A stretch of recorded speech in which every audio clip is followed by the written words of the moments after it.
When the little girl removed her hands from the sacred stone, the king had heard the verdict. His tenure was over. His departure was immediate. Ages passed before Uzamba became ash and legend. It was the greatest kingdom the villagers had ever produced. Not because of its vast army or numerous gold, but simply for one reason. Uzamba heard the voice of the gods directly. Every harvest season, every coronation, every war, the gods sent word, and Uzamba listened and obeyed. The gods never shouted or wrote. They never appeared in fire or thunder like some would have liked to believe. They needed a mouthpiece, a vessel they could speak through. Yalo was born in the outer quarters of Uzamba, where the streets were packed with dirt and the rooftops were dried grass. His mother was a water carrier. She helped the rich fill their water drums from the well. His father was long gone. He was rumored to be a drunk who had nothing more than himself and a glass of palm wine to offer. Andina, Yalo's mother, had suffered with him. She bore the weight of a provider way before Yalo was born. One day, as she announced her pregnancy to her husband, he got up, walked out of the compound and never came back. Yalo came into the world without a sound, not a cry, not a gasp, and the older women who attended the birth took that silence as an omen. They whispered amongst themselves that the child had arrived already listening. Yalo never spoke. Although his tongue was not broken, neither was his throat sealed. The healers confirmed there was nothing physically wrong with the boy. He moved through his childhood like a shadow that had learned to carry things. Water, firewood, messages scratched onto bark. He had no friends and made no company. The children of the villagers were warned to not go close to him.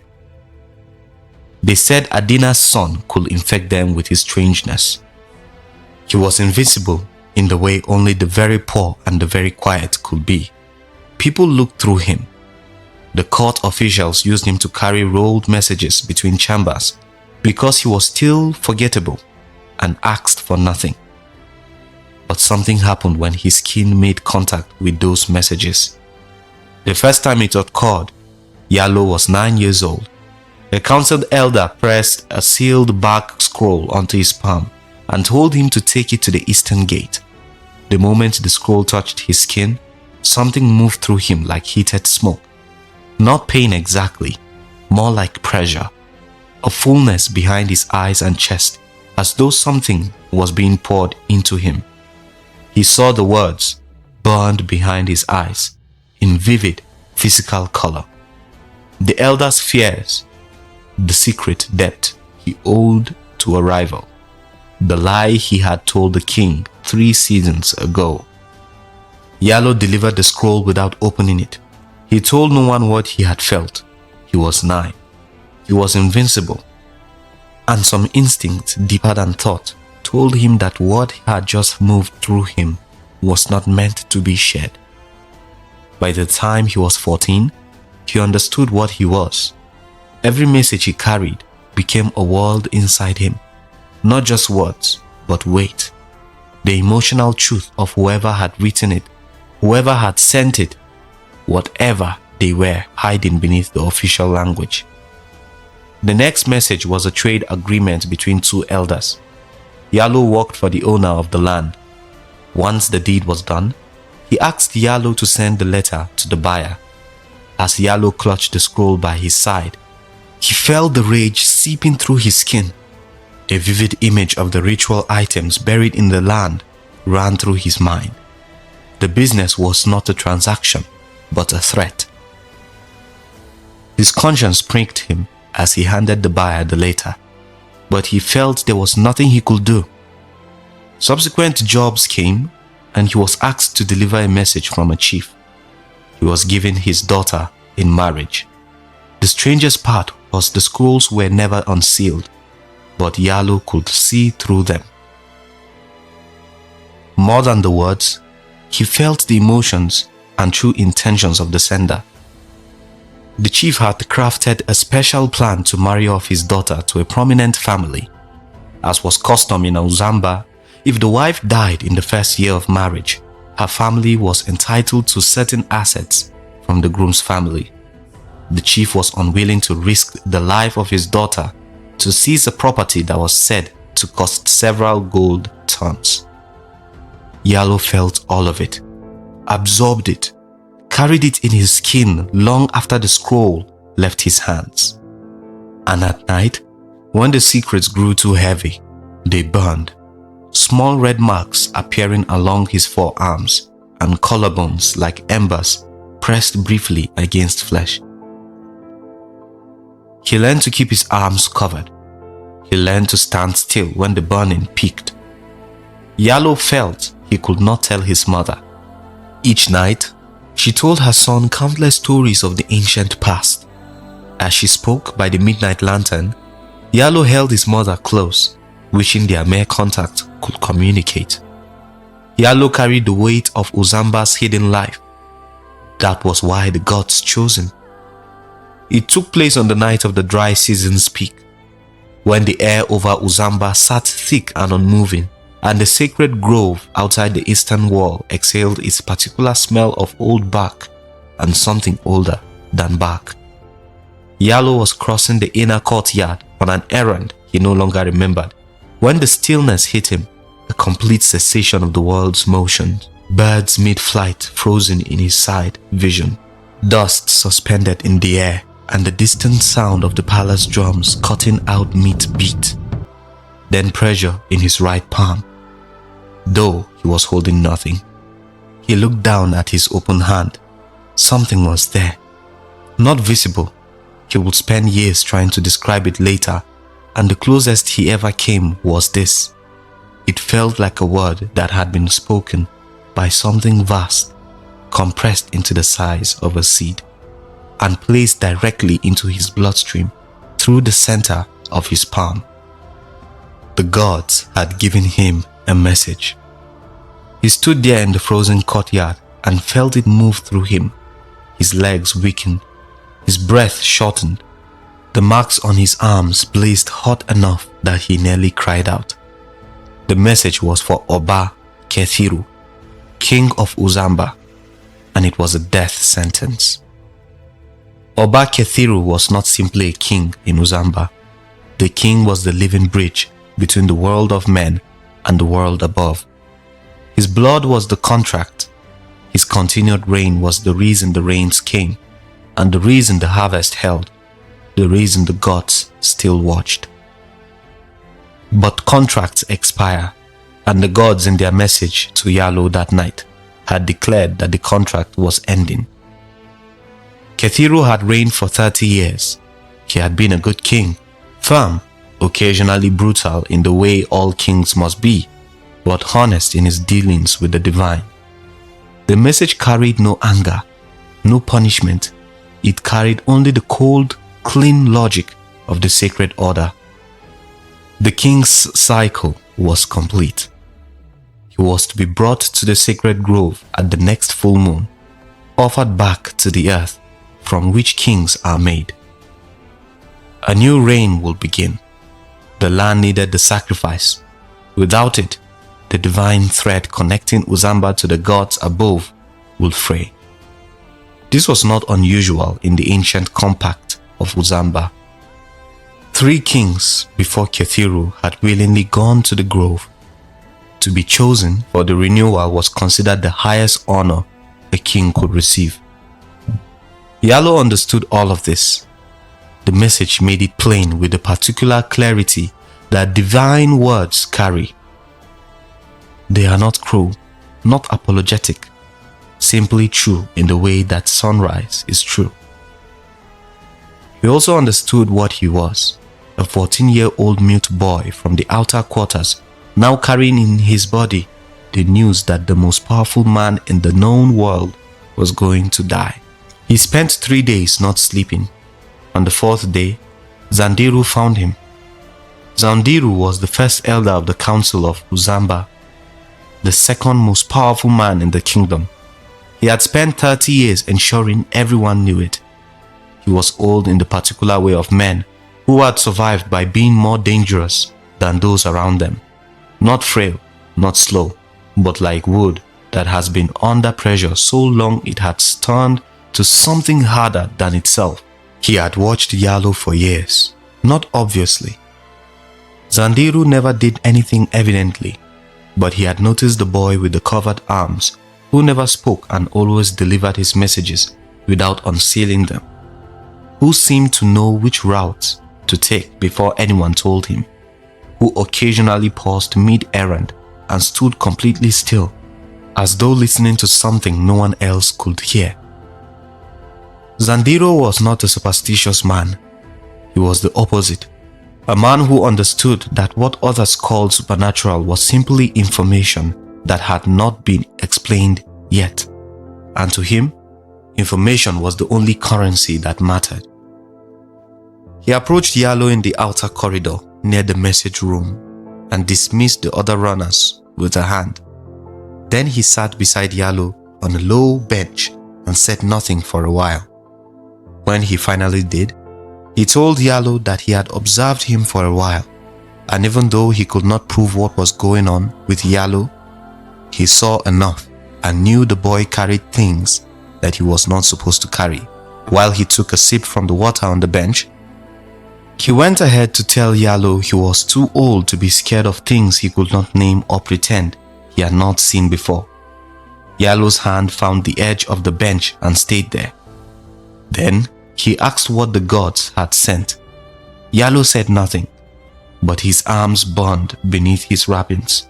Heat rose and flickered at the surface of the cloth, and Zanbiru watched him patiently and had already resolved in his mind what to do next. He told him that the king was suffering, that Kethiru had been showing signs of one whom the gods were slowly abandoning. Zanbiru told him that the sacrifice, if it came too soon, before a worthy successor had been properly prepared, would not renew Uzamba. A sudden kingless period will spell doom. He told Yalo that the message needed to be delayed for 1 season, just enough time to prepare the succession properly, to ensure the sacrifice meant something instead of triggering collapse. He told Yalo that what he was asking was not betrayal, it was stewardship. Yalo sat with this for a long time. Meanwhile, in Zanbiru's heart, ambition ran wild. He had been scheming for 3 decades about who would guide Uzamba once Kethiru was gone, and what position that guide would need to occupy. Yalo sensed deep down that something was wrong, but he was only 14 and he felt exhausted. Tired from 3 days without sleep, burning from carrying a death sentence in his skin, and so desperately relieved that someone else knew his secret, that he left the relief drown out everything else. He agreed. Delivering a divine message was not like delivering a scroll. Yalo could not simply approach the king and press the words into his hand.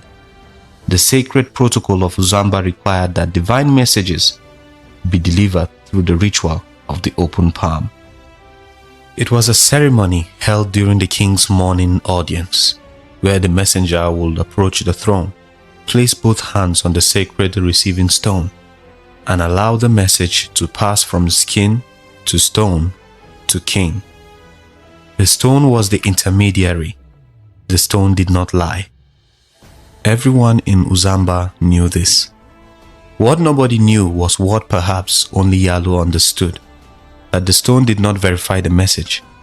He had spent years feeling how messages moved through objects. He knew what the stone actually did. It simply transmitted whatever the messenger's hands contained in that moment. The stone was only as honest as the person touching it.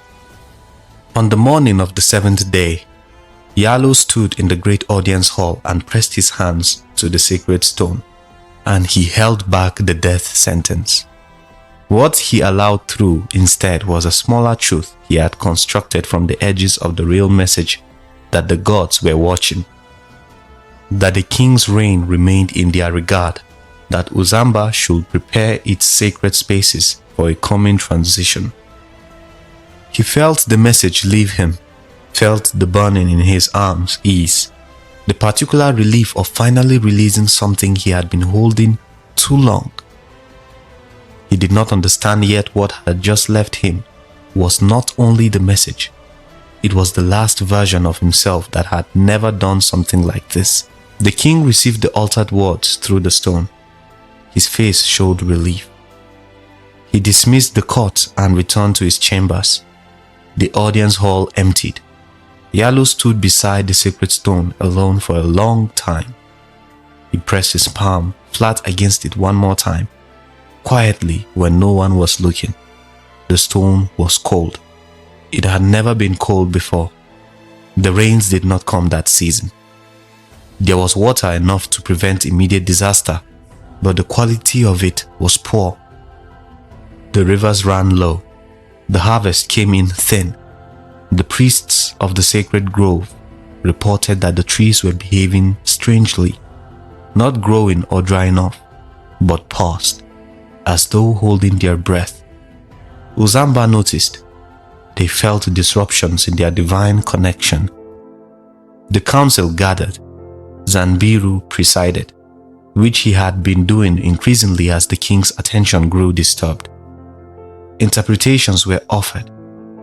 A senior elder of the council stood up and spoke of seasonal variations. Another said the gods tested their patience. Everyone tried to give solutions to a problem they did not know. Zanbiru stood up and gave his suggestions. The council became silent. Still, because it was Zanbiru who spoke, he captivated the entirety of the elders and the distraught king. Yalo observed the state of affairs. He continued his job as an errand boy, carrying messages and items from place to place. But the weight he felt was less from the items and more from the guilt inside, the constant blame that he had lied to the king and the people. He woke up every morning more quiet than ever. His mother noticed his silence was different than usual. Each time she asked, he said it was nothing.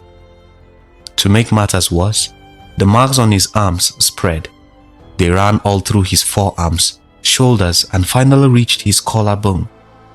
In the scorching sun of Uzamba, he wore more wrappers than a bride before her wedding. Zanbiru kept calling for strange meetings with him. The venues were different. Sometimes it was under a distant oak tree at the village outskirts. Another time it was during a festival when the people celebrated. But the message remained the same. Zanbiru told him the king needed more time. Yalo left the meeting feeling drained. As he walked past, those in his age group who had bullied him because of his oddness stared at him with more pity than contempt. Zanbiru, on the other hand, spent his night relaxing.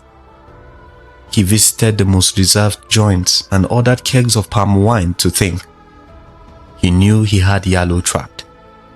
He had first thought Yalo may give him a hard time, so he arranged for some thugs in the village to be on standby if push came to shove.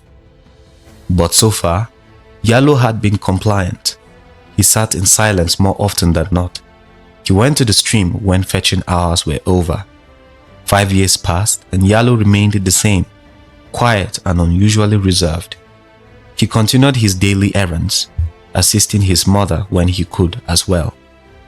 A particular young maiden named Auri had been watching him. For the longest time, she thought of Yalo as more human than anyone she knew. That particular cold night, she intentionally went hours later to the stream just to see Yalo. As she expected, he sat by the brook all alone, lost in thought. Auri went up to meet him and asked why he was alone.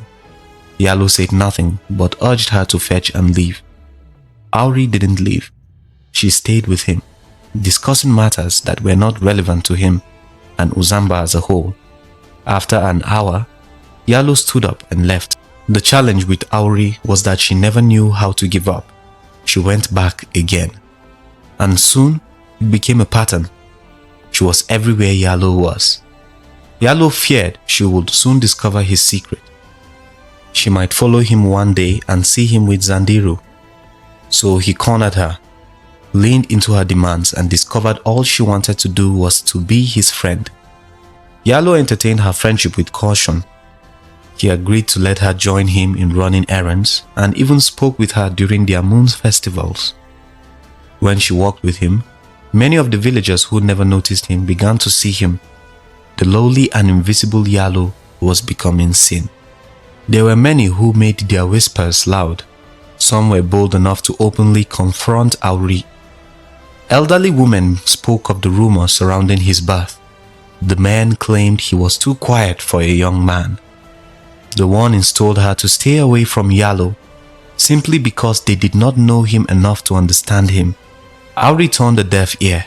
She wasn't ashamed to be seen with him. And Yalo wondered what she could have seen in him to give her such conviction. Auri was a dancer, and that was how she made her cowries. Her work was mostly at night, and in contrast to Yalo's quiet nature, she was loud and friendly. One night, as the village gathered for a meeting with the king, a dance ritual to appease the gods was performed. Auri was one of the lead dancers in the movement. When Yalo saw her dance, the slow movement of her body, the way the beads and washed periwinkle shells collided with her wrapper gracefully, the chaos of the messages and the voices in his head ceased. From that day on, Yalo and Auri became very close friends, and Zambiru noticed. Yalo revealed his gift to Auri the night of his 19th birthday. They stood a few inches apart under the moonlight. It was Auri's idea for them to see the starry skies in Uzamba as a way of celebration. Yalo used the few coins he could get to buy native sweets and plucked some oranges as a reward from an errand he carried out. He told her his dilemma, but he did not mention Zambiru's name. He referred to him as a wise elder. Auri immediately asked him to be honest. She said the king deserved it, and Uzamba as well. Taken aback by her honesty, Yalo ended the celebration very early and retired to bed. As he slept that night, her words kept ringing in his head. He decided he would not see her. He felt bare and completely seen by her words. But something strange happened as he carried out his next job. The elder involved asked him to send a celebratory invitation to another elder who had assumed the position he wanted. In the guise of celebrating with him, the elder who sent the message had planned to assault him. Every thanks and well-wish was dripping with envy. Yalo saw it, and as he passed the scroll to the receiving elder, Auri's words resurfaced. He held the elder's hand and told him of the impending danger. Yalo did not mind that he was exposing his employer, and for the first time, Yalo felt free. He thought of rushing to tell Auri his act of bravery, but since it was already past the evening crow, he waited until the following day. The next morning, Auri's mother was screaming in the market square. She said her daughter was nowhere to be found. Fear gripped Yalo. He suspended the errands he had for the day and rushed to find her. Everywhere he went, people said the same thing. Auri never came by. After 2 days, a sharp cry was heard at the river. It was from a young girl. She had seen a young woman's body floating on the water. The body belonged to Auri. Yalo couldn't stomach it. While Auri's mother rolled on the ground throwing sand on her wrapper, he marched to Zanbiru's quarters. The courage he felt was like no other. He had no other guess as to who would murder her. Zanbiru said he felt insulted. He denied the accusation and shouted at Yalo to leave. At night, Yalo returned to the stream where he and Auri first met. Instead of staying quiet, he screamed at the gods. His fist was clenched and tears slowly ran down his face. It was not just sorrow, but rage that permeated his being. The marks that ran deep on his body turned red, and in seconds, Yalo heard the thoughts of every single person in Uzamba. Like day and night, they came to him, home after home. He heard the thoughts of the worried king and even the hopes of his strong mother. Auri's mother was deep in pain. He had nothing but why in her mind. The last thought he had was Zanbiru's. He confessed in his mind. He felt insulted not because the accusation was false, but because Yalo, who was considered a nobody, had the power to challenge him. He had sent thugs after Auri. They knew she knew. Yalo paused after the thoughts stopped. He did not run back to fight Zanbiru. He needed strength, something more than what he had. He picked a sharp stone from the brook. His mother had told him this story as a child. Very few had tried to force the gods to speak directly. Those who did never lived to tell the story, but they all called it the same thing: blood summoning. Yalo's mind was set. He tore his hand with the stone and left his blood fall on the rocks and into the stream. Then he stilled his mind. He spoke his thoughts immediately as they came. He wanted the gods to forgive his deceit on the sacred stone, but he also wanted divine judgment on Zanbiru. His last request was the one that made even the midnight crickets silent. He wanted Auri brought back to life. It was a taboo in Uzamba to wish the dead back, let alone demand that the gods grant such a request. The stream ran slowly until it didn't. The current became violent, and for a second, Yalo's heartbeat became faster. A person in a dark cloak emerged as the violent waves parted. With a strong voice, the figure warned Yalo. It said the gods had only responded because he was their vessel. His demand will cost him more than his life. Yalo wondered what could be more important than his life. He thought of his mother. The figure read his thoughts and responded, asking if he was willing to proceed. Auri's dead body flashed in his mind, her pale skin and closed eyes. The rage resurfaced again. He said yes. He made an agreement with the gods. The first thing Yalo had to do was confess on the sacred stone. The gods granted him their eye of vision. He saw, nights before the ritual, that Zanbiru had prepared thugs waiting for him. He evaded the routes they were waiting in. Yalo got to the ritual ground, and Zanbiru almost choked on his chewing stick. He stared as Yalo moved past the crowd and sent some guards to get in his way. The second gift of the gods was invisibility. Yalo turned physically invisible. He got to the sacred stone in no time and passed the message from his skin to the stone. King Kethiru's eyes shone. He heard it.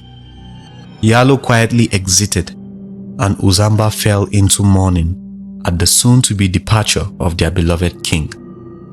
Kethiru died the morning of the first Inshuawu moon festival at the sacred grove. Inshuawu was one of the gods of Uzamba. Immediately after he died, the rains fell and the trees bore their fruits. Uzamba was slowly coming together, but Zanbiru was cracking. Enraged, he unleashed his full wrath on Yalo. He sent men to seek his mother, but she was not found. Yalo had seen his schemes and heard his thoughts. He encouraged his mother the night before to stay at a neighbor's hut. Adina had questions, but when she asked, reasons were not given. So she held her peace. In the depths of the night, as Zanbiru slept in one of his many huts, Yalo appeared with a dagger. As he stood over Zanbiru's sleeping frame, the innocence he thought he lost with Auri's death resurfaced. His lifted hands fell to his sides. He realized he had made a grave mistake when the tall elder tackled him off the mat and pinned him. He held a sharp stick very close to Yalo's eyes. Yalo pushed with everything he had in him, but Zanbiru's weight was crushing compared to his. The pact he made with the gods heard his cry. A bamboo stick from the roof dropped, its sharp edge landing on Zanbiru's back. It was a sharp stab. Zambiru struggled with the remaining life he had left. With a puddle of blood rushing from him, he gave up the ghost. Divine judgment had been passed. Yalo stood in awe. The gods were to be revered. He walked back home and saw his mother slowly weaving a wrapper. She could sense her son's gloomy mood. When he was ready to rest, she drew him close and hugged him. Yalo embraced his mother like he may never feel her this close again.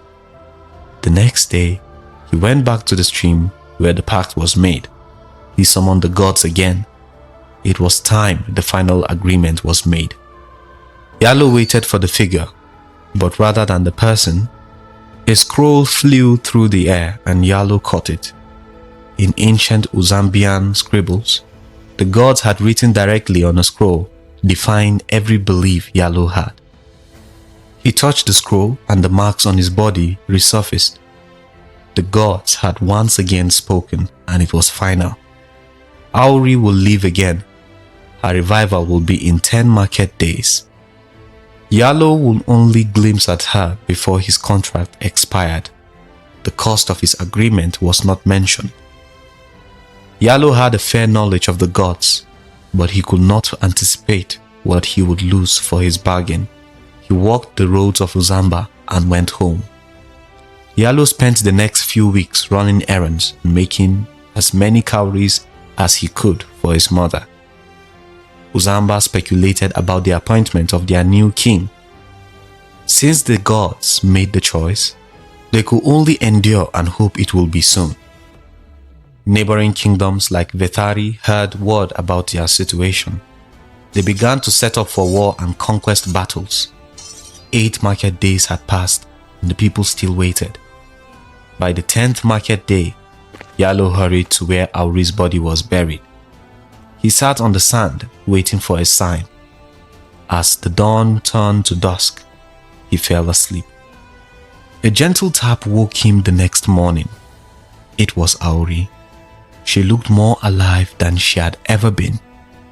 As she took his hand to pull him up, Yalo turned into a creature. A strange creature called a chameleon.